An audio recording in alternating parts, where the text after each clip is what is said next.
1 Samuel 18.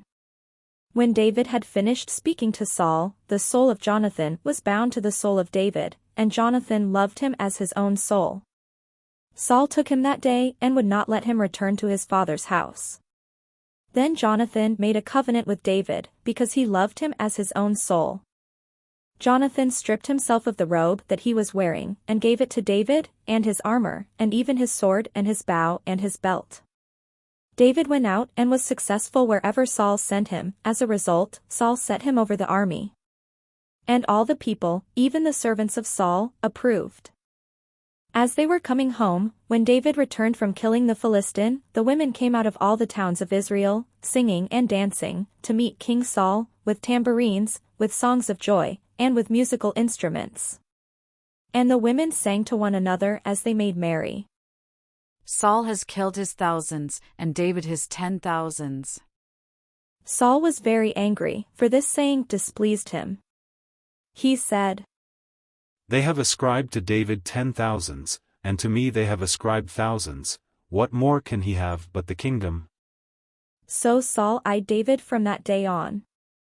The next day an evil spirit from God rushed upon Saul, and he raved within his house, while David was playing the lyre, as he did day by day. Saul had his spear in his hand, and Saul threw the spear, for he thought, I will pin David to the wall. But David eluded him twice. Saul was afraid of David, because the Lord was with him but had departed from Saul. So Saul removed him from his presence, and made him a commander of 1,000, and David marched out and came in, leading the army. David had success in all his undertakings, for the Lord was with him. When Saul saw that he had great success, he stood in awe of him. But all Israel and Judah loved David, for it was he who marched out and came in leading them. Then Saul said to David, Here is my elder daughter Merab, I will give her to you as a wife, only be valiant for me and fight the Lord's battles.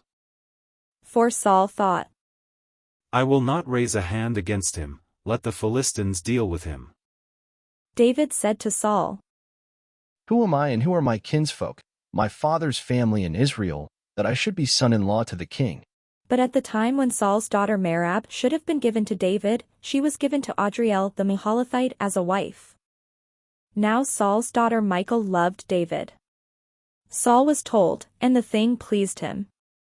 Saul thought, Let me give her to him that she may be a snare for him and that the hand of the Philistines may be against him. Therefore Saul said to David a second time, You shall now be my son-in-law. Saul commanded his servants, Speak to David in private and say, See, the king is delighted with you, and all his servants love you. Now then, become the king's son-in-law. So Saul's servants reported these words to David in private. And David said, Does it seem to you a little thing to become the king's son-in-law, seeing that I am a poor man and of no repute? The servants of Saul told him. This is what David said.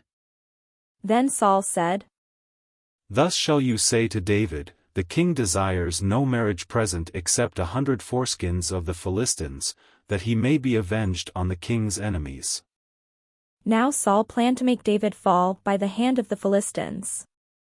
When his servants told David these words, David was well pleased to be the king's son-in-law.